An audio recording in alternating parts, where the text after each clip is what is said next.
You're listening to the FitMIND FitBODY podcast, where we explore the connection between running and positive mental health. We do this by talking to runners from all walks of life who generously share their experiences with us. So you don't miss an episode, I've created an email list for you to join. Check the show notes for more details. Without further ado, I'm your host, Michelle Frost. Let's get moving.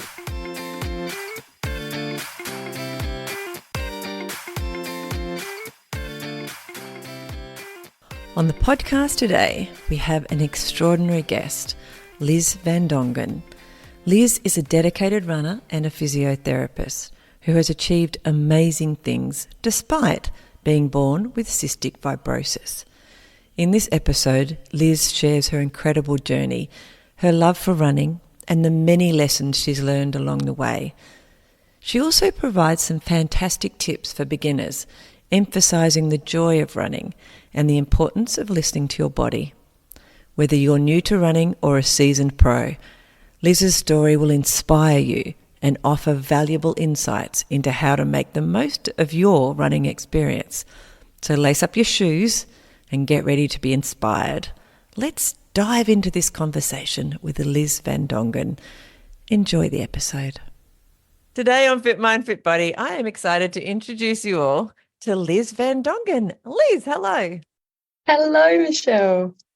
I'm so excited to have you. I say this all the time, but it's just a great way to get to know people. I've got permission to just ask you all the questions I can think of and to get to know you, but at the same time, I can share you with lots of other people. It just feels awesome. So thanks for coming on.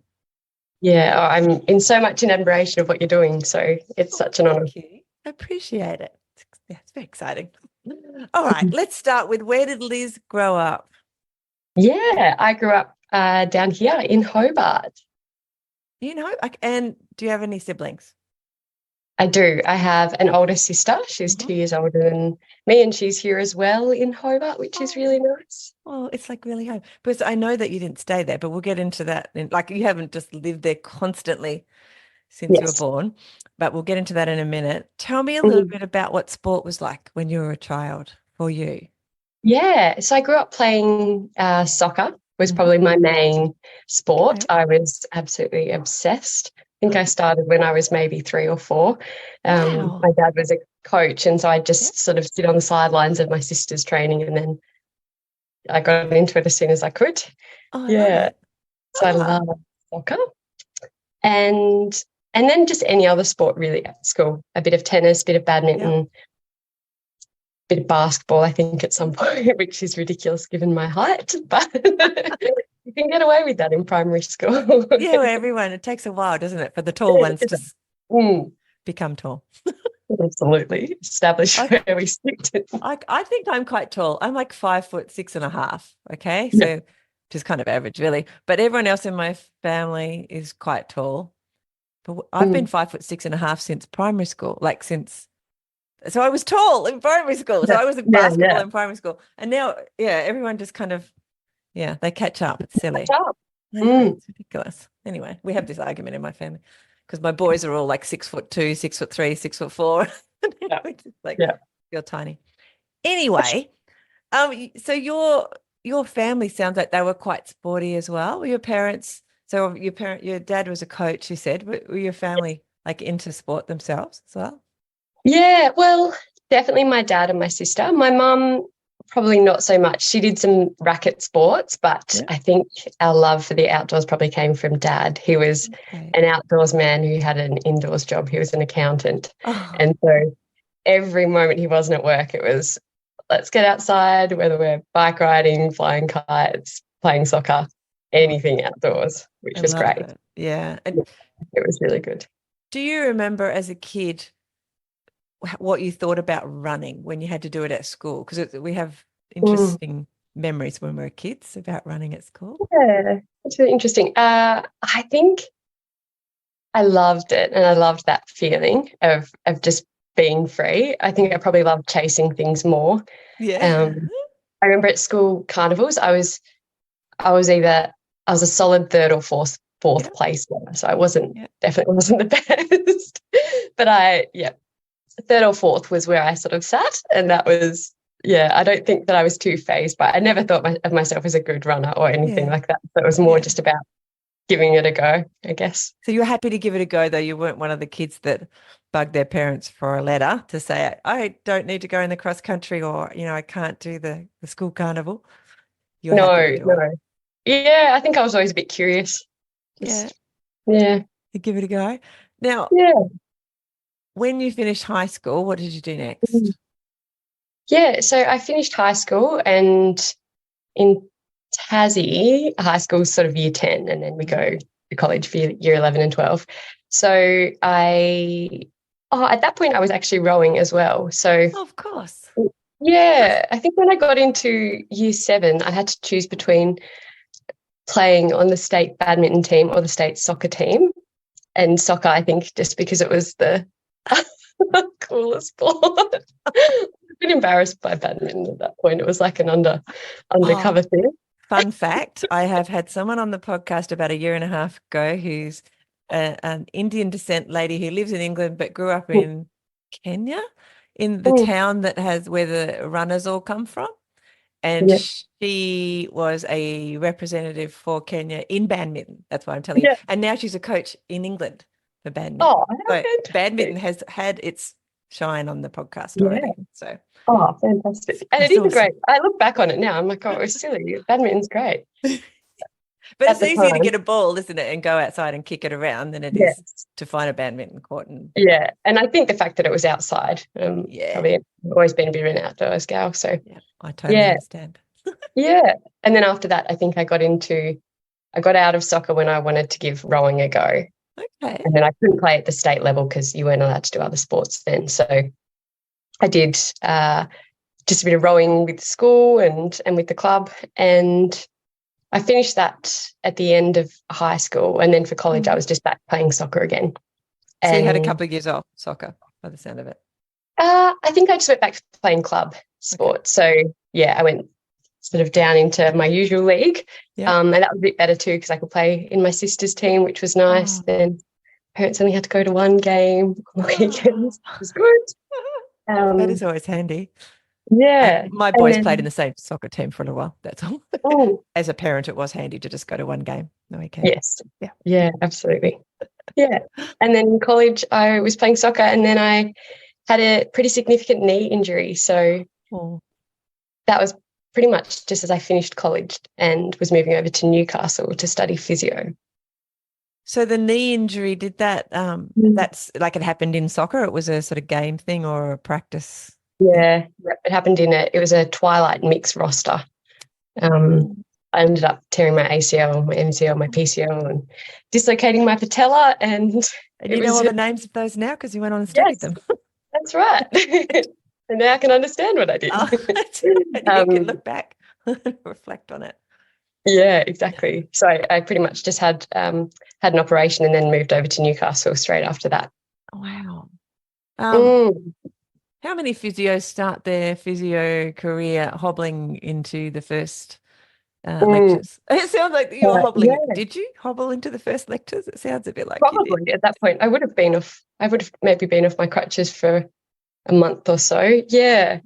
I can't remember too much, but in physio, because everyone plays sport, everyone's injured. Everyone's got an injury. I feel like there's something wrong with that. I'm not sure. Hold on. We're all quite similar. You're all there to learn how not to get injured or how to recover from injuries quickly, because you're going to get injured because you're those kind of madcap people who go full bore at everything. I think. Yeah, I don't probably. So what made you get into physio? What made you decide that would be a career? Yeah, I was actually born with cystic fibrosis. So that's a genetic lung disease, and it primarily affects the lungs and pancreas digestive system. And so physio was a massive part of my upbringing. Yeah, of course. All through my life. That was something that I did every day and spent hours doing every day.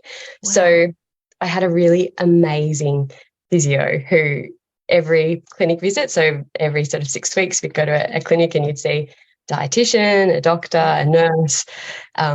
And they'd always save the physio till last because they knew that was my favourite. So that would just keep me there. So Jan, she was just fantastic. She made doing my physio as enjoyable as it could be. Yeah. And I just thought it was just awesome, the impact that she had on my life. And I think I'd always been curious about my body and how I could best look after it. So, yeah, I think I knew pretty early on that's what I wanted to do. Apart from being a spy, of course, that was also up there, but I think the physio was more realistic. I have a story for that too. Like a spy. My uncle used to work for ASIO, and according to my mum, I don't know, when I was younger than you, like a lot younger than you, he said that he wasn't able to tell my auntie where he was going until the week before, and then he could only say the country because he used to bug and debug Australian embassies all over the world. I don't know how much of that's true because, well, he's a spy and it was and can't tell. It was going, wow, that's so cool. What a cool uncle. Yeah. Used to have this like, oh. Anyway, just like you, a spy would be fun. Yeah, absolutely. You get to travel, you get to move, you get to help people. It's awesome. And spies and physios have a lot in common. Yeah. I hadn't thought about that before, but I'm warming to it. Yeah. All right. So obviously your cystic fibrosis though hasn't, I mean, you have to be on top of it because it's not something that's ever going to go away. Has the sport has really helped with that? Yeah, I think so. I think my parents definitely got me into sport from a young age, keeping in mind that was going to be really what would help me as well. So I think that was probably part of it. And they never treated me any different to my sister at all, which was really good. And even, I think they were fantastic in terms of growing up. I didn't really see how CF would impact my sport until I got older. And then obviously the disease became a bit more progressive and present in my everyday life. So I think that was probably, it was such a blessing from my parents that they just got me into it and not thinking about it. And obviously the benefits of exercise for people with CF is huge. So I guess you're getting your system all moving and all of it. Because my understanding is that there's a lot of very rudimentary, like a lot of phlegm and stuff gets built up in your lungs and you've just got to be able to clear it because otherwise it sort of gets blocked, that kind of stuff. So.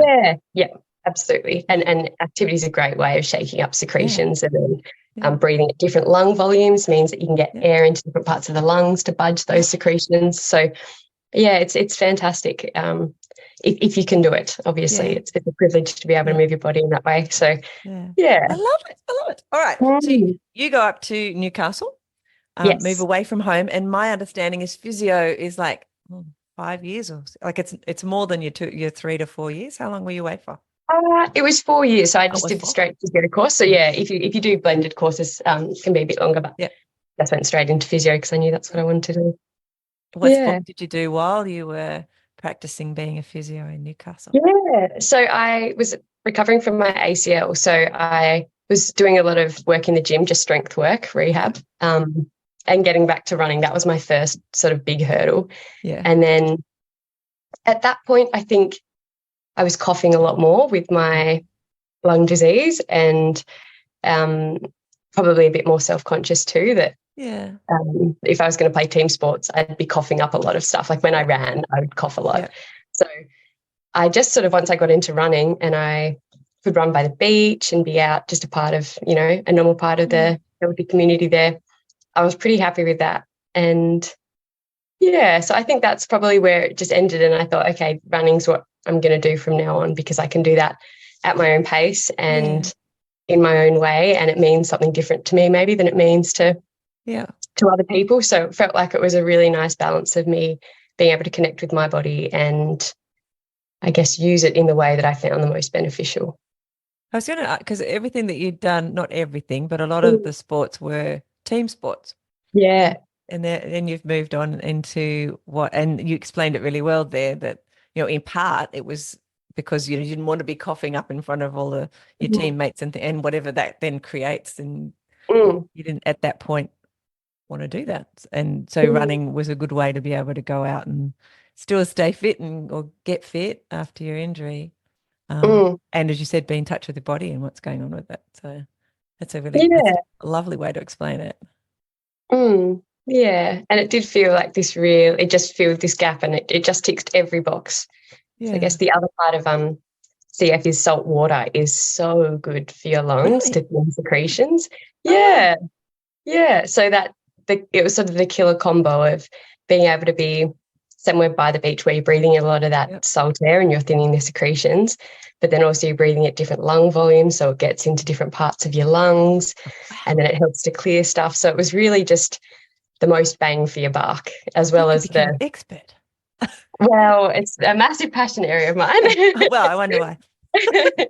Yeah, but it just ticked all the boxes, and it meant that I could sort of do my physio in a way that was super sustainable, that Yeah. I was just being another person in an active community. It Yeah. wasn't like I had to sort of hide in a room and do my airway clearance. I could be out and about and see the sunrise Yeah. and move my body and just go at whatever pace I could go at on that day. So And how good does that make you feel? I can even feel it now.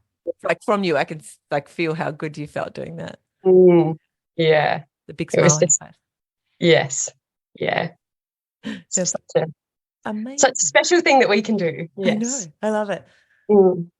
Can you remember? I mean, obviously for you, running was a lot more things than it is to somebody who's not having to deal with other, with the cystic Mm. fibrosis going on. But you were also having to deal with study.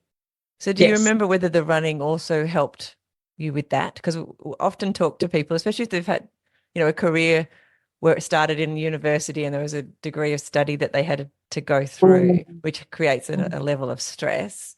Mm. And a lot of studies have been done now on how good our brain works after we've been running, Mm. to clear all or create new neural pathways and things like that. Did you, Mm. on reflection, can you remember whether the running also helped for your study? Oh, absolutely. Absolutely. Running to me it's such a nice stress relief too. And part of that Mm. is just getting out of your immediate world and realizing there's a bigger world around you. So I think, especially in Newcastle, my go-to was a run to the ocean bars, a swim in the ocean bars, and then a run home. Oh, And that to me was just the ultimate detox, and it was so grounding. And I very quickly realized that whatever problem you had, the moment you took it to the horizon, it became so much smaller that it was like, whenever I have a problem, I just take it to the horizon, it'll shrink, and I can take it home and I can deal with it. I And it was love just that. so, yeah, it was just such a perfect place to be, really, to be going through uni and studying and having Yeah, that access to the outdoors, the cold water. Yeah. that's beautiful. So, and again, a really nice analogy. I've never heard of that. We take our problems on the run. Sometimes they can become worse because we ruminate and our thoughts aren't the greatest sometimes. And when we go for a run, it's just us and our thoughts. And unless we do Yes. some things to, draw ourselves away from the thoughts, being more present in our bodies. And maybe it's that Mm. focus on the horizon and some of the other things that you obviously have some really good strategies for dealing with Mm. stuff. Yeah, we can learn a lot from you. Thank you, Liz. That was awesome. When you decided to come back to Tasmania, was that straight away after you'd finished your degree, or did you practice up there for a little while? No, it was pretty much straight after my degree. So in my last year, I went over to Nepal and did a placement over there. And then I stayed and did the Annapurna circuit. So I remember when I was just in the mountains there, it just really, Oh, really lit a fire in me that I had to come back and spend more time in the mountains. And I'd been so blessed with lots of time at the beach, yeah. but it was nearly like I just got this massive dose of mountain time, and I thought, holy moly, I've got to go back. I have to have a mountain and a beach. And we do. We're lucky, aren't we, in Tassie? No, we are so lucky. Yeah. You could almost stand on top of Mount Wellington and still breathe in the salt air. Yeah, exactly. So you came back home and you started practicing as a physio. Yeah, How that's long ago right. was that? That was 4 years ago. No, I moved back at the end of 2019. Yeah. Okay. So just over 4 years ago. Yeah. So you had the fun COVID time in Hobart? I did. I did. which it was probably the best place to be, really. Yeah. I think so. I think Tassie was a great place to be for COVID. Absolutely agree. When you came back, started physio as a proper job, stopped being a student that you'd been for all of your life, probably. It was that kind of transition period. What did running look like for you when you first came back? Was it still just something that you did, to stay fit? And did you pick up any other sports when you came home? Yeah, no, running when I came back, I was hot in the mix of, I'd basically done a few marathons by that point. So I was looking for the longer distances. Yeah. And I think when I came back, might have been my first or second year, I had my eyes set on the Bruni Ultra down here. Gorgeous run. And it is beautiful. Yes, I think that was probably my first goal. But I guess running for me, probably over the years I was in Newcastle, it was this interesting sort of objective reassessment measure for me and my health. So basically we see if you get exacerbations, which can come from just the common cold that then goes deeper into your lungs and you get pneumonia or whatever. Anyway, we have hospital admissions. So they're sort of 2-week stays where you just get pumped full of antibiotics and read book. Exactly. And so over that time, you're obviously quite unwell and your fitness decreases and then you sort of build back up again. So I think the first run I ever signed up to was a city to surf. And that was towards the end of an admission where I was like, okay, I need something to set my sights on. I need something fun to work towards. And so it was that. And then I remember I finished that and I sort of thought, I could run a little bit further. So I signed up for a half marathon and I did that and I finished that and I thought, I could maybe go a little bit further. So then I signed up for the marathon. And this is probably each time in between I was having an admission. Yeah. So you sort of would go, build up your Ks to running however many Ks a week you could and then have an admission and it drops down and then it was a build back up again. So then it just became this bit of a routine that when I was in hospital, I'd look for an event and sign up to it and think, okay, that's what I work towards now. And then I think after I'd done a few marathons, that's when I sort of felt like all of a sudden that was like my safety net, that I knew that I can track my disease progression by lung function, but that number didn't mean a whole lot to me and I couldn't really equate what that number would mean in terms of what my life would look like. So instead, I think, and this is totally only in retrospect I realised, but inadvertently that was my reassessment measure, that if I could run a marathon before I had a hospital admission, then I'd want to be able to run one afterwards. So it then just became this bit of a routine. And whether that was an event or if it was just me going out and doing it on the weekends, it didn't matter to me. But it was just this sort of, I guess, meaningful reassessment measure to just track how my body was going and how, my lungs were tracking and everything. Like running, you have to have your sleep dialed. You have to have that your nutrition, your hydration, everything has to be working in beautiful concert. So it was a really good way of making sure that I took care of my nutrition, I took care of my sleep, I made sure that I prioritised my airway clearance and all those parts of physio that were so important to maintain. So, I think that once I then got into the swing of that was just my routine. And then I think I kept finishing, and because I was always very conservative when I ran, because it was never to push myself or it was never to get a place, it was just to finish and feel good. I just sort of fell into this endurance mindset, which is very much just about just doing it, just getting to the end. So then I think that I kept finishing feeling like I had a bit more in the tank, which was then obviously encouraging to do more. Were they mostly road run type of races, those ones that you were doing then, or did you do some trail then too? Yeah, no, initially it was, I think the first marathon I did was the one in Queenstown in New Zealand, which was sort of 70% trail, but that's sort of, bike path trail. Yeah. So, and very much in Newcastle, you're just running along the foreshore. So it was very much road running that I was accustomed to. And then Bruni down here as well, that's pretty much a road run. Yeah. And I think that at that point, because of my lung function, I couldn't run up hills or anything. I could only run when it was dead flat, and even the slightest incline had to be a walk. So it was very much a slow going kind of journey.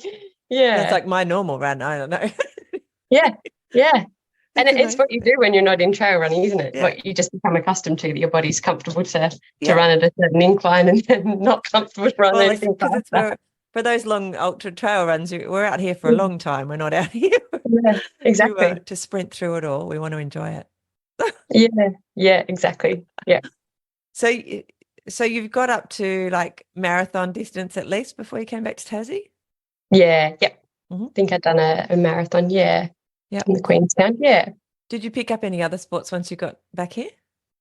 I didn't know. I think I was still pretty aware of my coughing. And I think before my life took a very big turn, I couldn't really talk without coughing. So anytime I was exercising, it was coughing a lot. And then the COVID era, I think I felt really acutely aware that if I was going to be part of a team and doing high intensity stuff, I would be coughing a lot. So I just sort of ruled myself out of the team stuff from that perspective. I would have thought COVID also would have been not something you want to get, because it's all based around your airways and absolutely.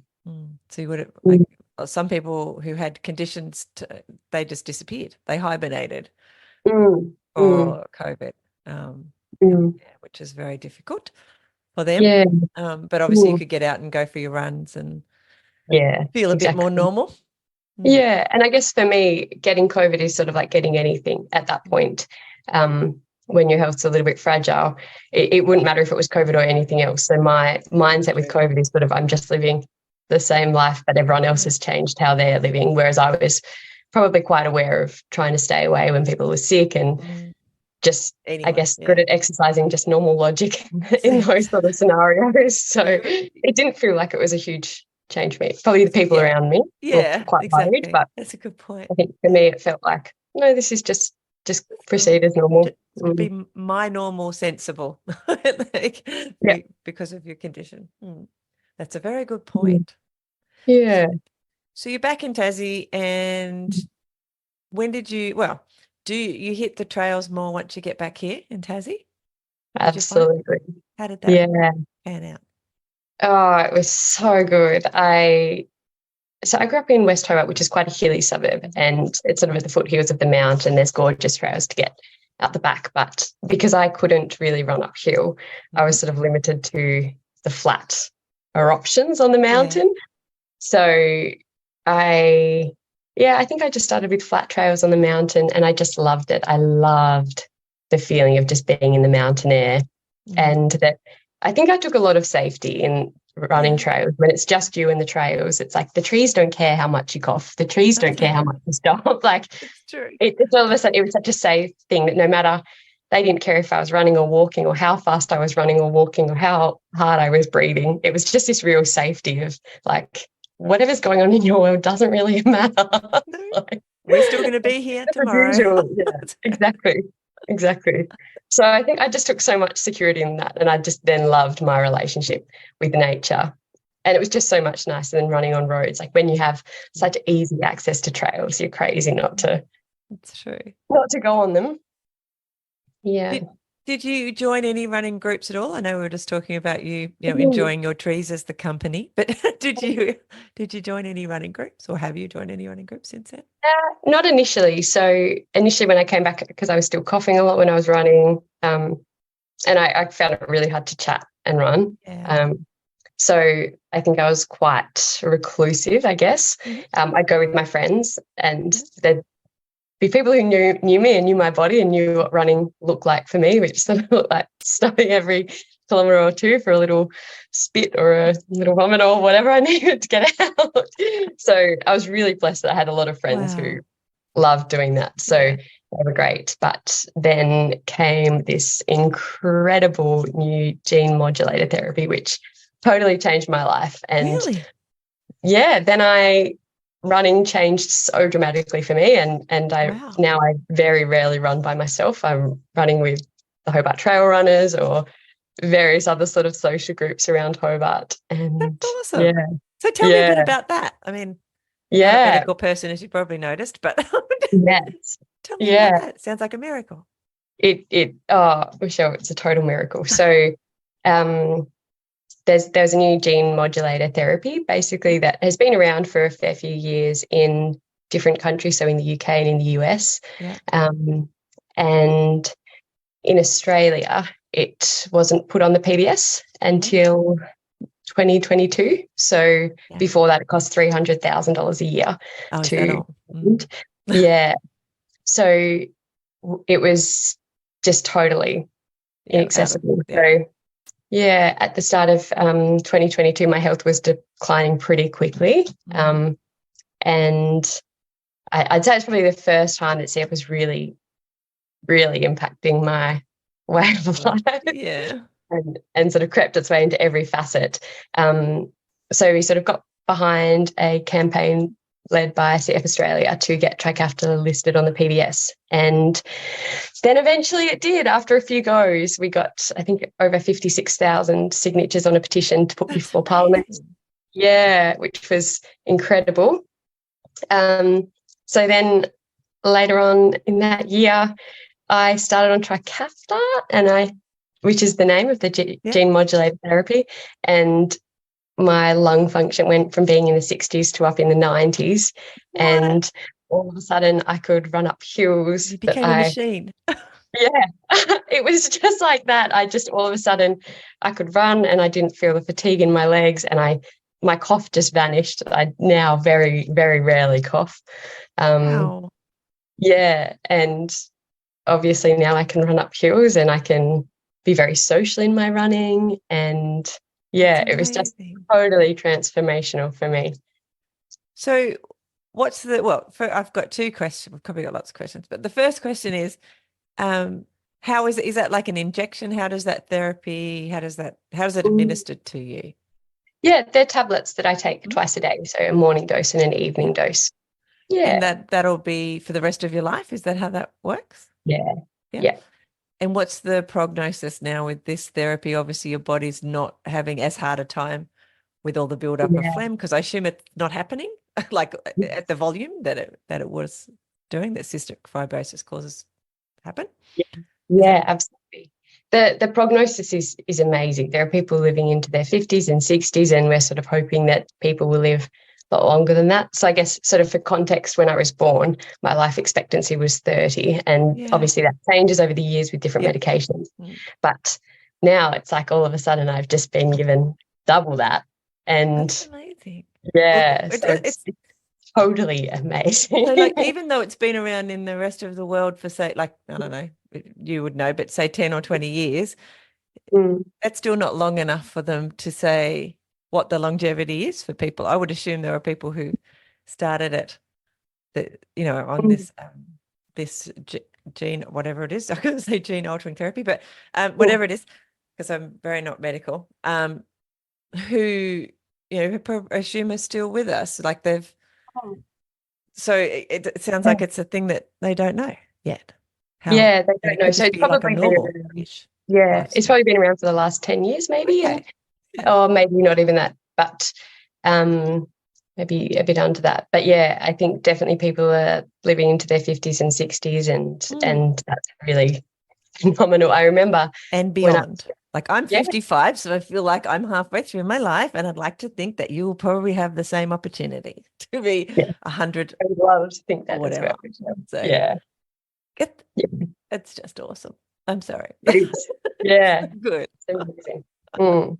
There must be a lot of happy cystic fibrosis sufferers in Australia now. Yes. About 3,500 of them or thereabouts, I'd hope. Yeah. I can't remember the details, but I remember being very impacted by whether it was a Four Corners story or some story on somebody with cystic fibrosis when I was in my 20s or something. I remember thinking, that's so hard for those people. So, and you, so it's amazing. I'm just like, go science. Yeah, absolutely. Before we talk a bit more about your running, do you, in your physio practice, do you deal with people that are not just, running injuries, and that's the only time I see physios? Like, what kind of patients do you see in your physio? What do you see? All kinds of people. So we see anyone, basically. Anyone can rock up, come and see a physio. So probably my day to day, I saw a really nice variety. I saw some kids that have just been, in team sports. That always produces a lot of business for us, unfortunately. I saw some people who'd had joint replacements or about to have joint replacements. They're doing sort of rehab and prehab for that.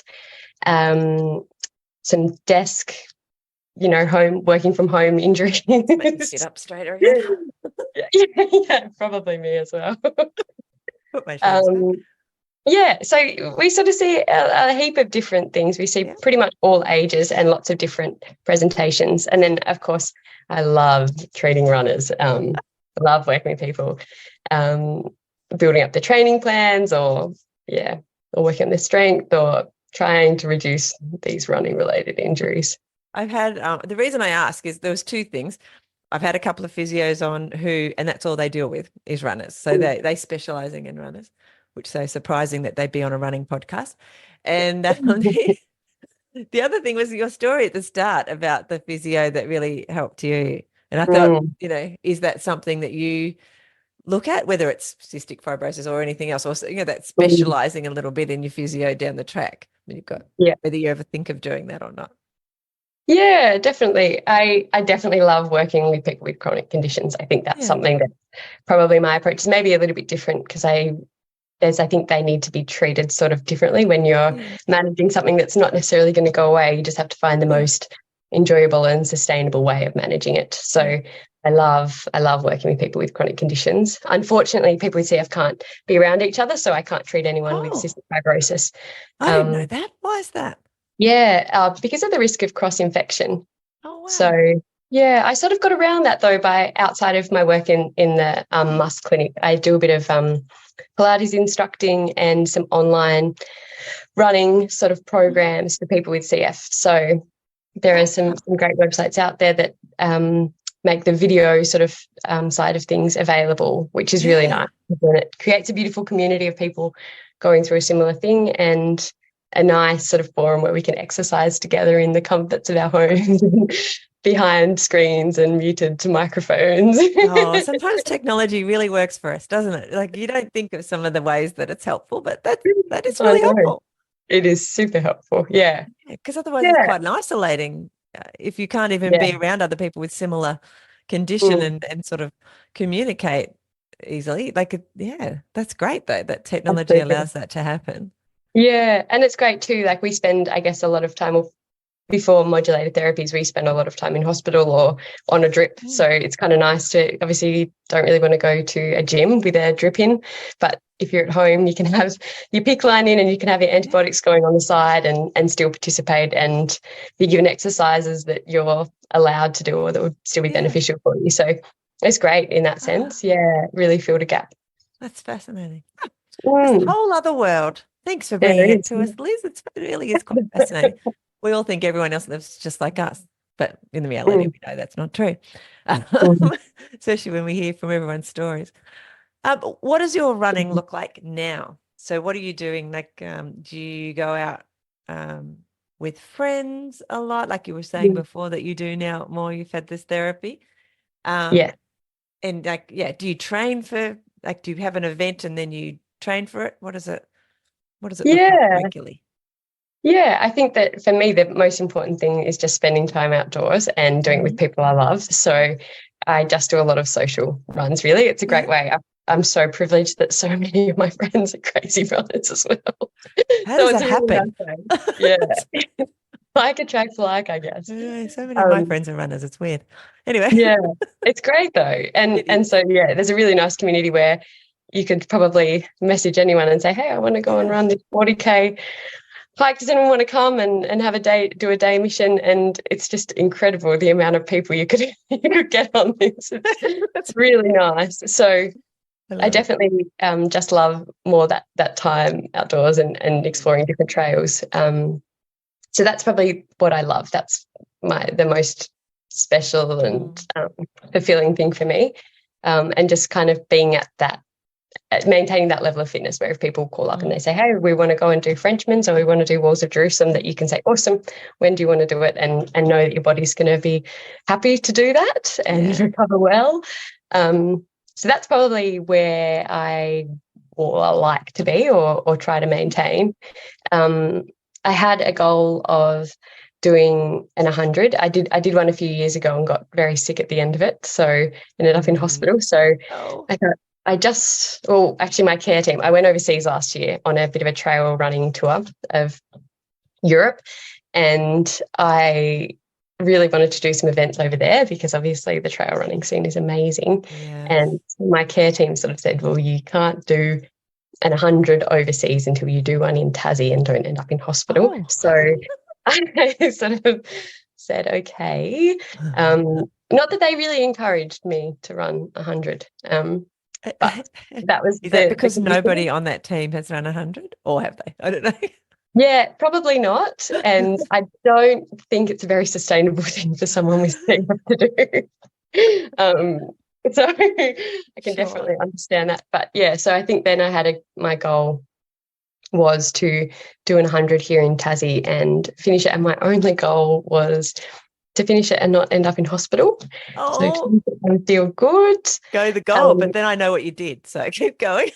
Yeah. So then I was pretty excited for that. So then I had that as a goal. And it was good because for me, having that goal it basically meant that if I'm not feeling good, I won't push myself to finish the race. That the only way that it counts is if I end in good form and in a way that isn't going to damage my body or set me back long term.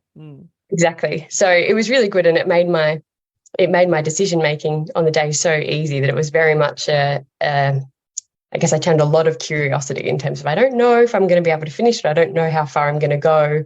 I will just go as far as my body will carry me while it's feeling good, and be happy if that's 20 Ks, be happy if that's 60, be happy if it's 97, or be happy if it's 103.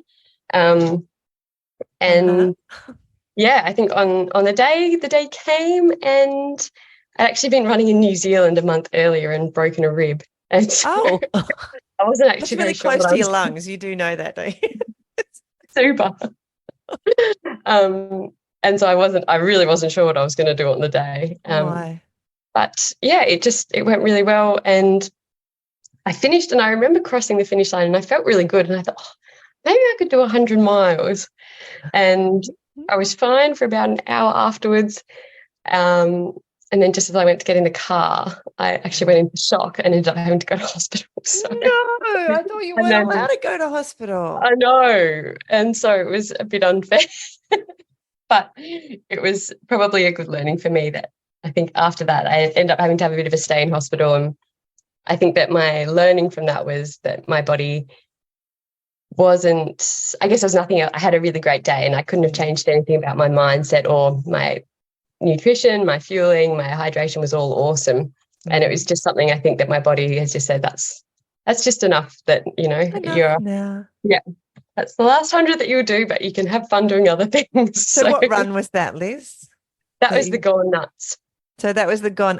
I wish I'd had you on as well as the other wonderful athletes, because that would have been fun listening to you like for 15 minutes or so every month leading up to it, and then to hear your story at the end, which was actually a little bit more dramatic than most of us by the sound of it. I know. To the hospital. Oh my gosh. But you actually came in first place. Yeah. So that I don't know if you mentioned that. So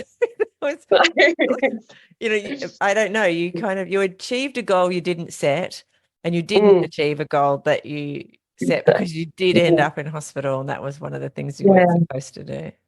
Yeah, it was a bit of a funny one. I think at the end I felt a very bizarre mix of things. I think I felt a bit of shame and a bit of guilt, because obviously there are a lot of people who cared about me who sort of said, I don't know that this is a great idea. And I sort of reassured them by saying, I'm really going to listen to my body. Like, I'm not going to do it if I don't feel good.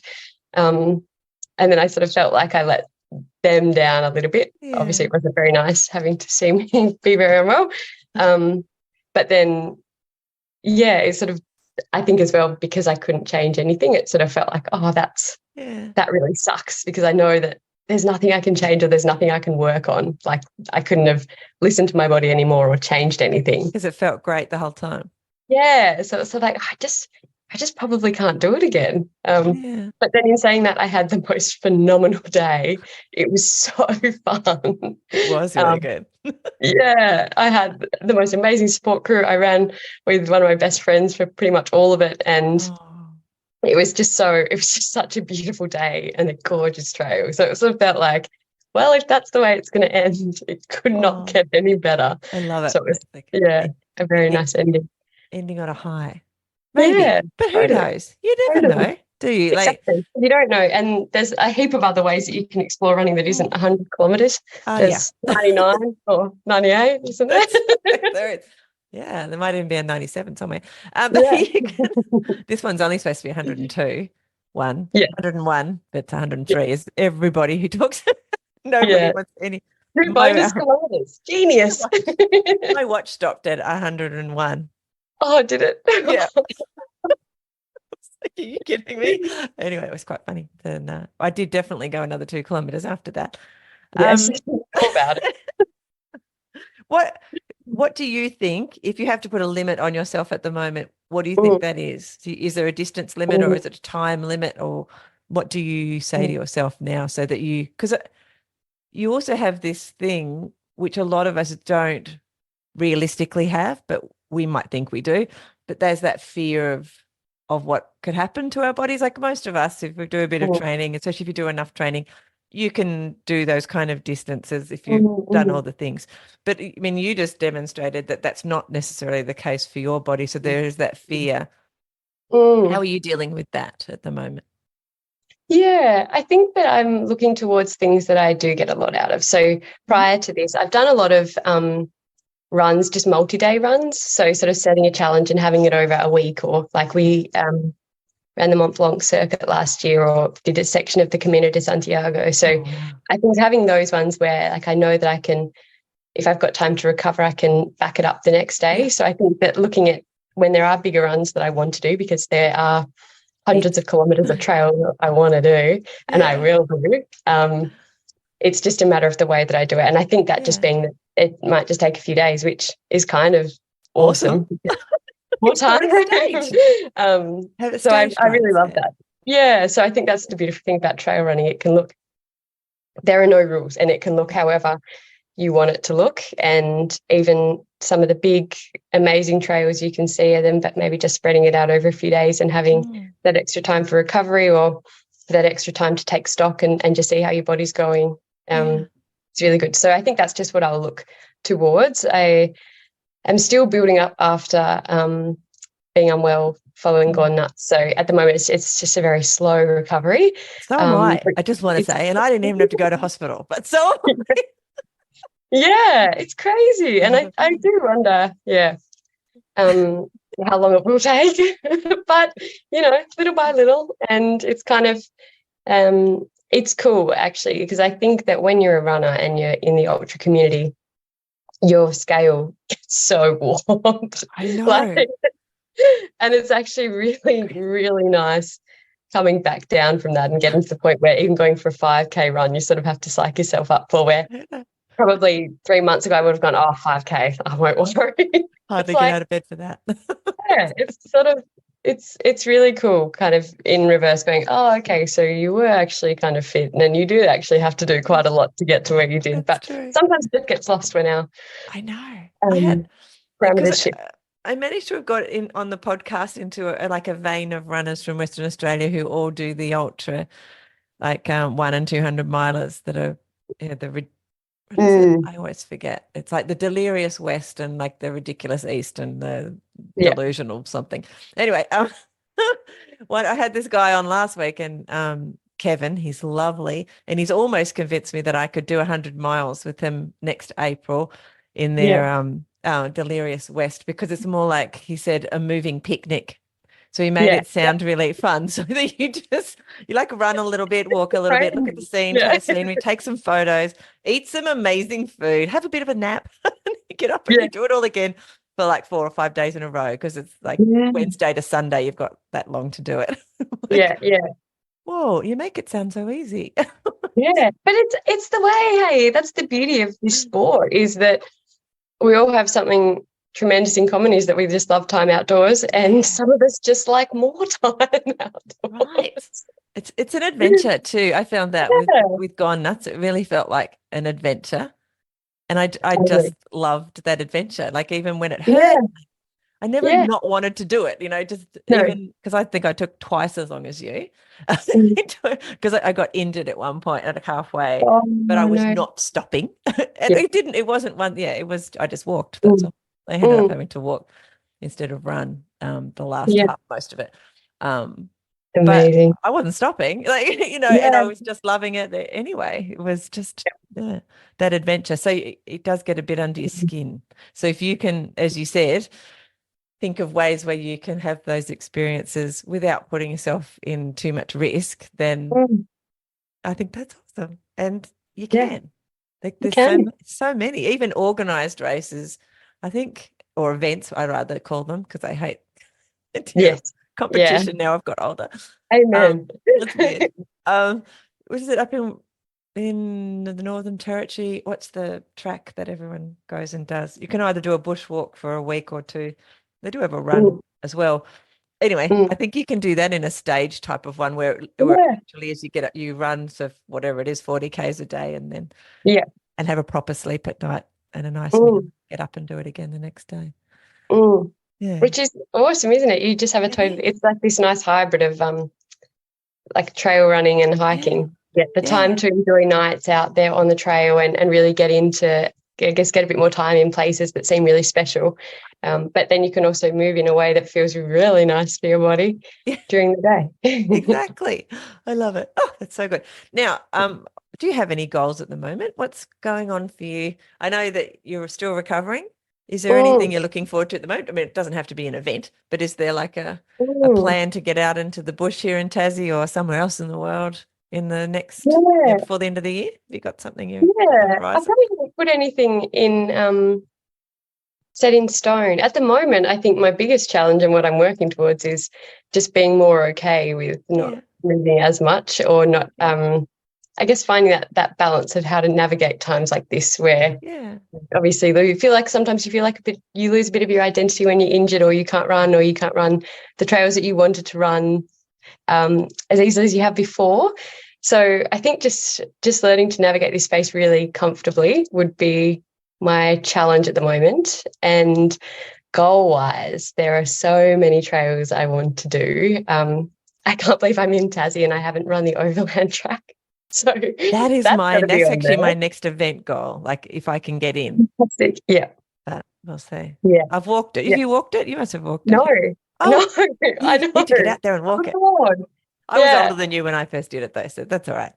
Yeah. So I've got to do that. And then I actually saw the Kepler Challenge in New Zealand, and that is lighting my fire. Oh, So really? if I can get a ticket, I think it's quite competitive to get a ticket for it. But if I can do that, that would be sensational. How far So is that one?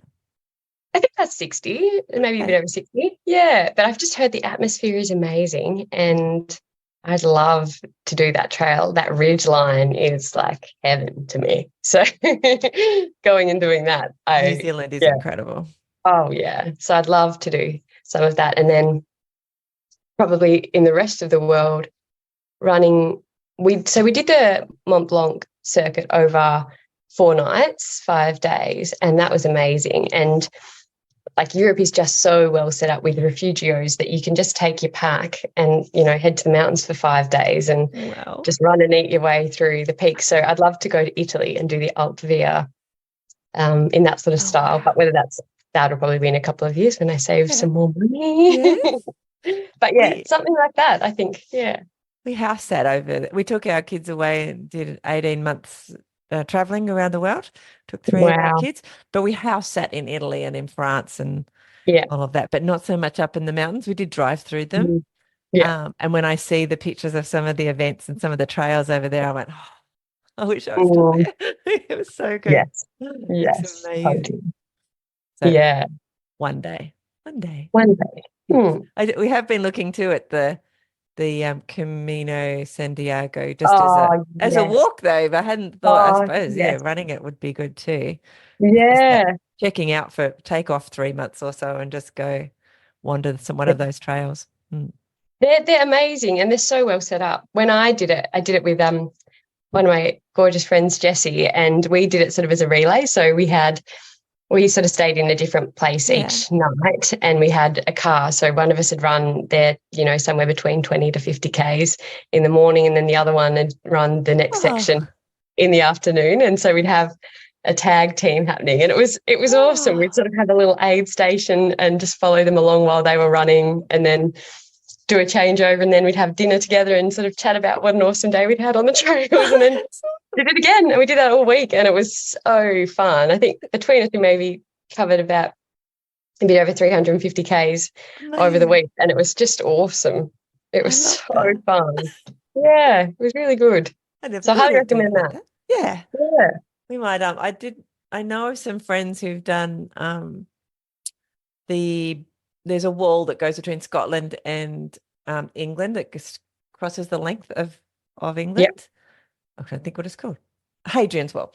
And there's tours you can do there where someone will come and meet you at the end of each day and pick you up basically and take you to your accommodation, but and they move your bags to the next accommodation. So you only have to carry, just what you're having during the day. Yeah. And then you walk or run or whatever you're going to do. And then which I suppose is probably the same as what they do in Europe. But I went, cool. It is great. Yeah. The options. 20-kilo backpack. Exactly. That's what I felt like when we were doing this Mont Blanc. Everyone said, oh, wow, you're so amazing for running this. And I thought, I could not do this with a 20-kilo backpack. I'm doing this with my 7-kilo running pack, and I would take this any day over going up these hills with a 20-kilo hiking pack. Exactly. It's crazy. Anyway, how long do you think you'll be able to run for? Oh, I'd love to say forever. I think you can run for as long as you want to. It's just a matter of what it looks like, and it will change a lot, I expect. But if I could run before track, after, I can run for a long time yet, I think. I think so too. I love that. Yeah. You touched on it before. I wouldn't mind going back to it for a second, but that identity question, now that you're still running a little bit, and getting back after the big race. But how do you deal with it in those times when you can't? Like, what do you say to yourself that makes it okay? I mean, it may not be great, but it makes it okay that you can't run for a period. Yeah, I think I probably have a couple of sayings that are my favourite, just to deal with how hard it can be. I think when you're coming back to running after an injury, or you're in that gap between what you're once capable of and what you want to be capable of again, and it's a massive discrepancy. I really love, and I don't know who these are by, but one of them, which is my get out of bed, would be, you don't have to be good to start, but you have to start to be good. And that has taken me from 0 Ks to 40 Ks to 100 Ks to whatever. And it's just such an easy one to run through your mind. And the other one, I think, when I'm struggling and I'm out on the trail, my go-to would be start where you are, use what you have, do what you can. And it's just sort of as simple as that, and know that changes over the course of the week, over the course of the month, over the course of the year. And I think knowing that there's just that change. But I think they're probably my two mindset go-tos, and then just knowing that everything's temporary, the good, the bad, the in-between. So if it's good, enjoy it. If it's bad, hold on. Because you will come out the other side. And it's only often because of the bad that we truly appreciate it when things are awesome. Yep. And I think that if you make the most out of the good, then the bad things don't seem quite so unjust. So you just got to milk it when it's good. With mindfulness, we talk a lot about that sort of accepting, when things aren't, because the more you rail against something, I mean, you would have had that so much in examples in your life, the more you rail against the unfairness of what you've had to deal with sometimes, the worse it gets, the worse you feel about it. Whereas if you can find a level of acceptance, I guess, it's just easier to get through.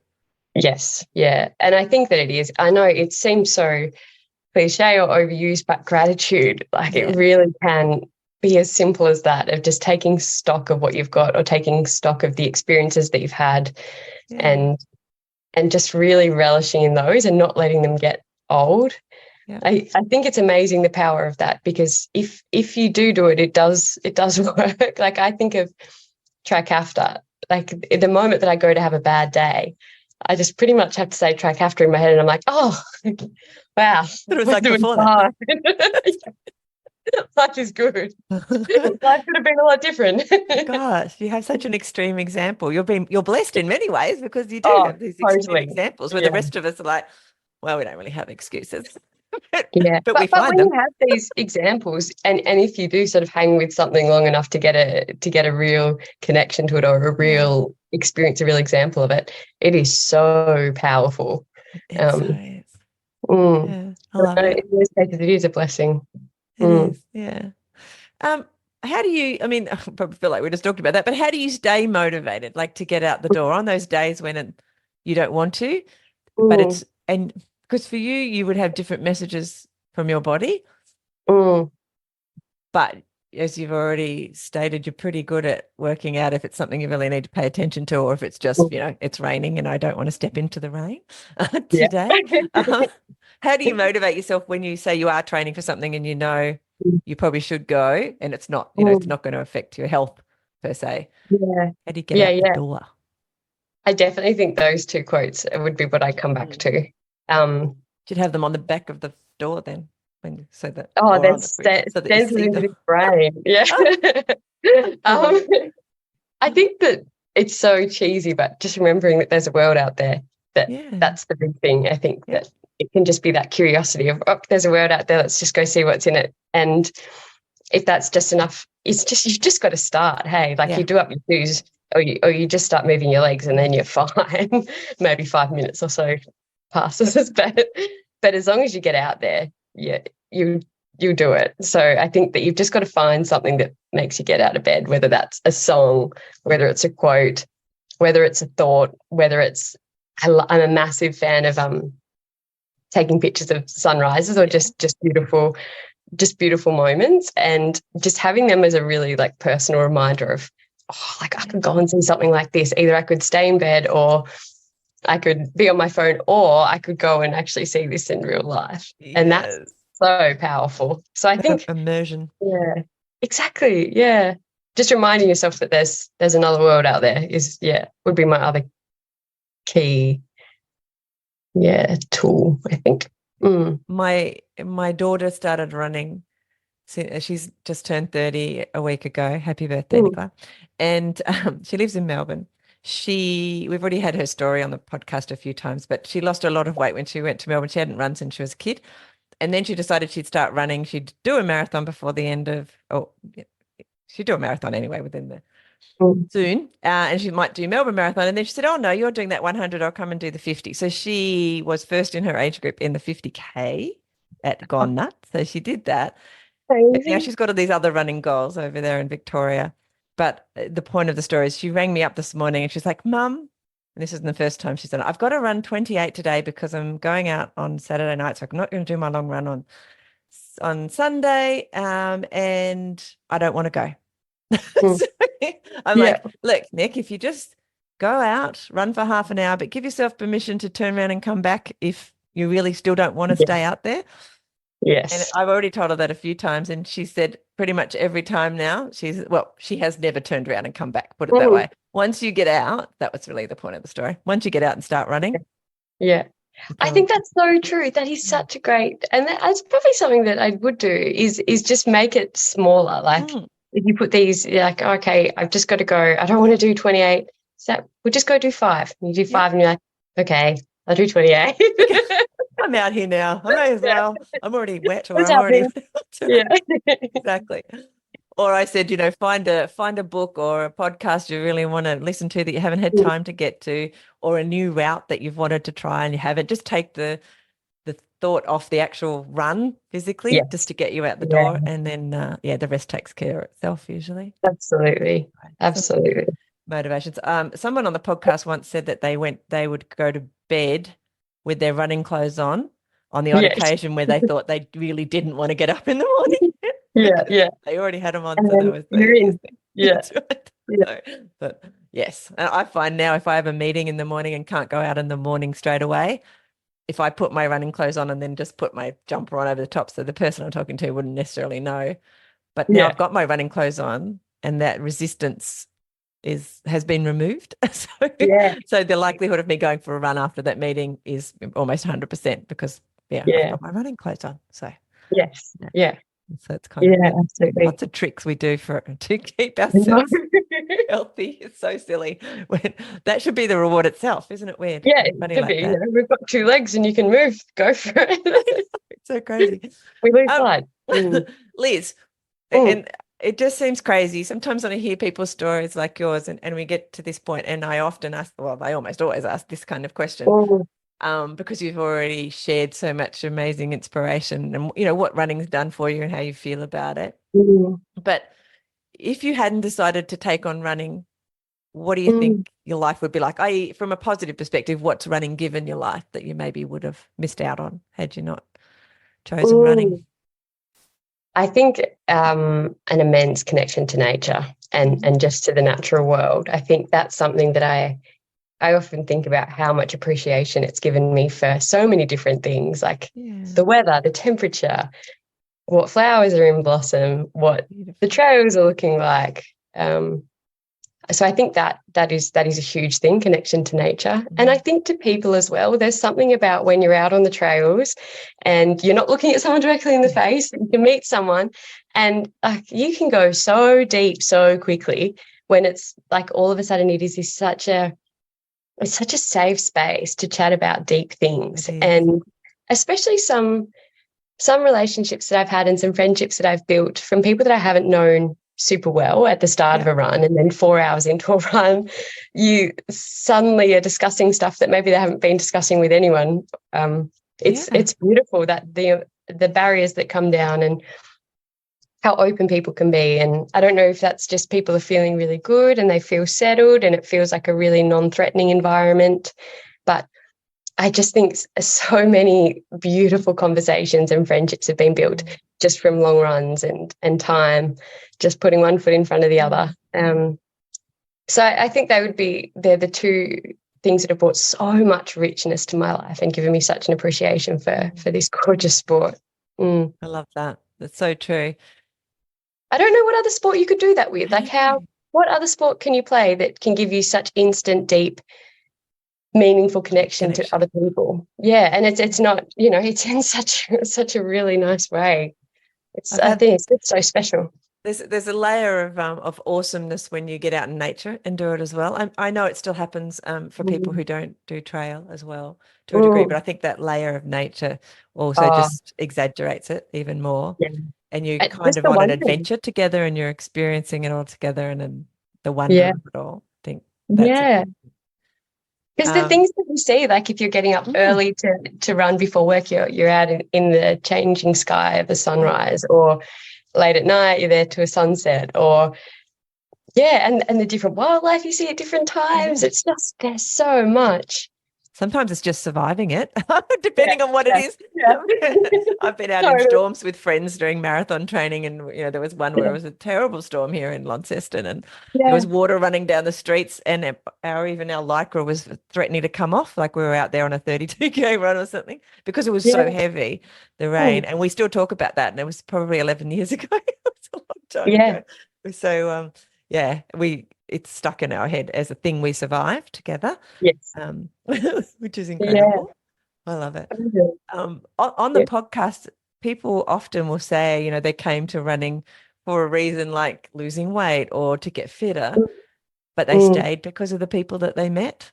And I think it's a lovely thing, which absolutely most people say that, especially by the time they get on my podcast, they usually say something like that because they've been running a bit longer than a week. Yes. Awesome. Yeah, absolutely. Yeah. Is there anything about running that we haven't touched on in your story that you wanted to share? I just think what a privilege it is that we can do it. I think that's the amazing thing. I think that I'd never want to lose sight of the fact that running is a privilege and that we are so lucky to have bodies that will carry us in that sense. And I think it's something that it's so easy to lose sight of when you get better and better, or you're you're in a community of so many people that can do it. Yeah. I think that's the important thing to know, that running is a privilege. Yeah. And it's so accessible to most of us, which I think is also a privilege in many ways, that's maybe why so many people ignore it. Because it just seems too simple. Yeah, it's so simple. Yeah, I love that. Now, Liz, it has been amazing to have you on the podcast. At the end of each podcast guest, I ask them for some beginner running tips. So what would you say to people if they come up to you, even though beginners, probably not, as we established before I hit record, but probably not listening to the podcast? What would you say to someone who came up to you and said, I want to start running? What tips would you give them? Slow down. I think that it's really easy to think of running as something that looks a certain way, or something that we did in primary school when we're absolutely, going flat out. But I think knowing that running's on a spectrum from walking, and if when you're starting running, you're just moving up and down that spectrum of, okay, I'm going to jog for a little bit now, and now I'm going to walk for a bit, and now I'm going to jog for a bit. That's still running. That's trail running. It is trail running. It's trail running at the elite level. Exactly. So I think just slow down and just don't put any parameters on it. Just move how your body wants to. If you want to jog for a little bit because you're feeling good, do it. If your mind wants you to jog and your body says no, then maybe listen to your mind. But then other times, listen to your body. I think there's no rules, and I think we lose sight of what it is when we give ourselves too many parameters. So I think just go for it and move how your body wants to move, or how your mind wants to move. True.